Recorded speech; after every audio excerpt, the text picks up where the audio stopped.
From the studios, it is Election Yard today, Sunday, the 12th of April, 2026, was election day in Hungary, and it was an extremely consequential election for reasons that we will get into. But the top line that you need to take away from it is, for the first time in 16 years, Hungary will have a new prime minister. Viktor Orban, the illiberal prime minister of Hungary, has been ousted in a landslide. So Péter Magyar, the leader of TISZA, he is going to be the next prime minister of Hungary, and he won big in this election. So why don't we just put on the screen right now the seat totals that we have. TISZA, the center-right, really, it's a center-right party, but it's also more of a big tent opposition because a lot of the opposition parties banded together to try to stop Orban.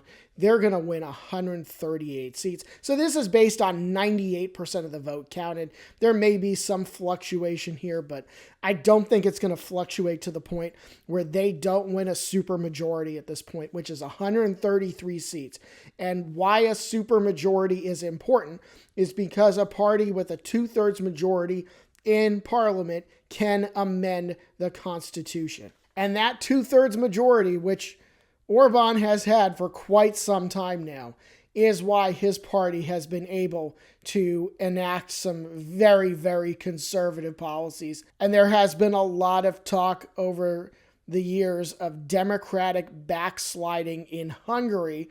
And if the opposition was going to be successful in changing course on any of that, not only did they have to win, but they had to get to 133 seats, which was a super majority, and they have gotten it. 138 seats. Fidesz, the ruling party, which won 135 seats last time, has lost 80 seats, down to 55. Whereas others, there's a far-right party that is remaining in parliament. They will be at 6. So digging a little deeper into that number, there are 106 constituencies, and now the Hungarian electoral system is a little more complicated. It's not mixed member proportional like you would see in Germany or New Zealand. It's called mixed member majoritarian, which has a little bit different of a calculation. But you have a party list and you have individual constituencies. And in the constituency vote, that was a rout in favor of TISZA. They won 93 out of 106 constituencies. So if this was just a straight up first past the post election, this would have been a rout. But then you have the list, and TISZA, they were behind a little bit in the earlier count, but they ended up pulling in front there too. They won 45 list seats. Fidesz got the vast majority of theirs there on 42.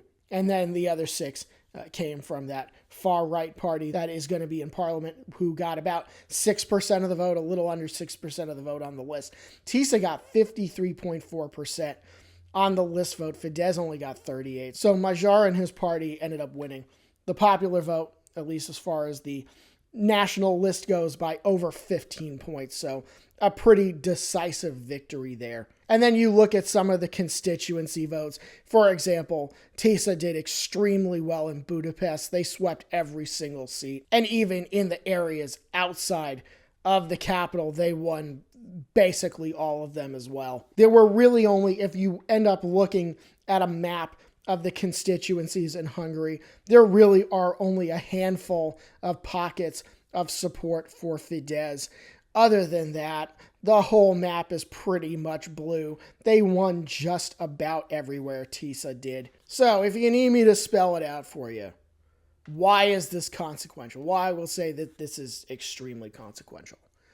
Because you had a government in Hungary under Viktor Orban that was confrontational with the EU, that was pro-Russia, that was pro-Trump. And now you're going to have a government coming into power in Hungary for the first time in a long time that wants to reorient the country back towards Europe and wants to reorient a little bit more towards a liberal society.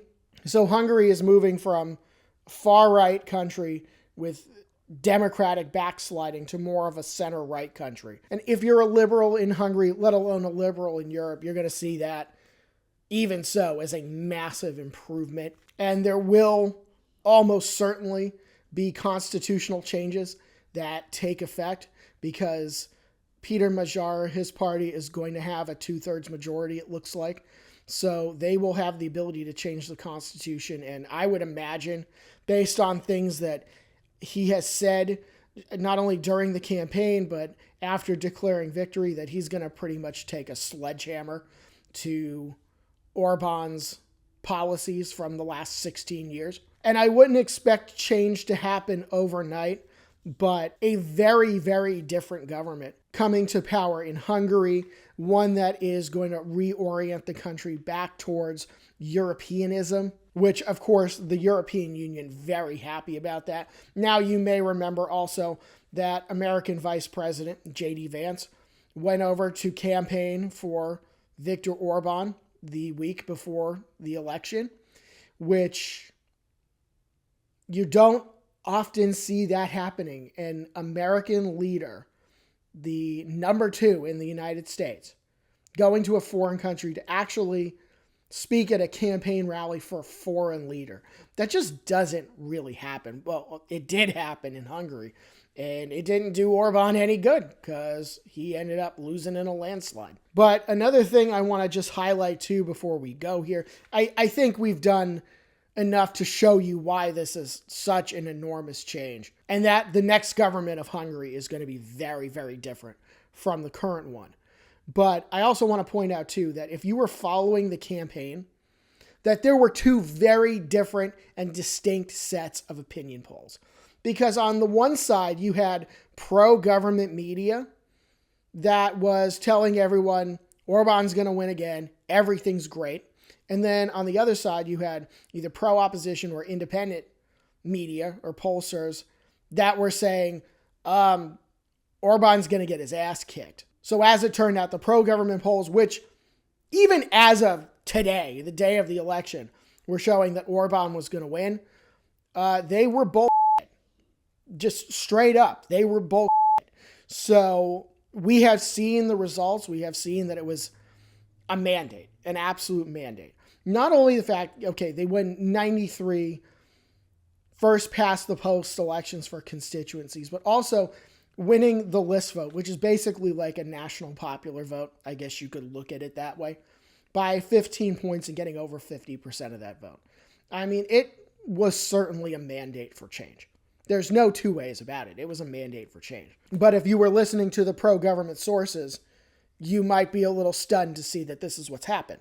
And if you went out onto the internet to look at these polls, you would sometimes see these results separated out, the pro-government pollsters and the independent or opposition pollsters, because they just had 2 completely different sets of numbers. One was saying that Peter Magyar and his party were going to win big, and the other one saying, nope, Orban's going to squeak out another one.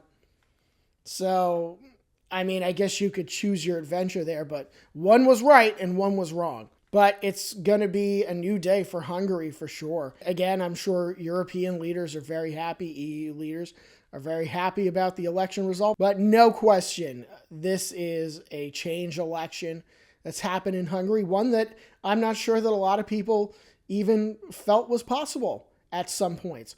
With Orban, for example, even in the last election, after 12 years in power, he won a supermajority with 135 seats and could just do basically whatever he wanted. So I'm sure that at that point, and even at many points over the last 4 years, that supporters of the opposition or opponents of his were probably thinking that what has happened today wasn't doable. But it did happen, and there's going to be a new government in Hungary. And for more on European elections or any elections, because we do a lot of them, on Election Yard, like and subscribe. Follow us on social media. We'll see you soon.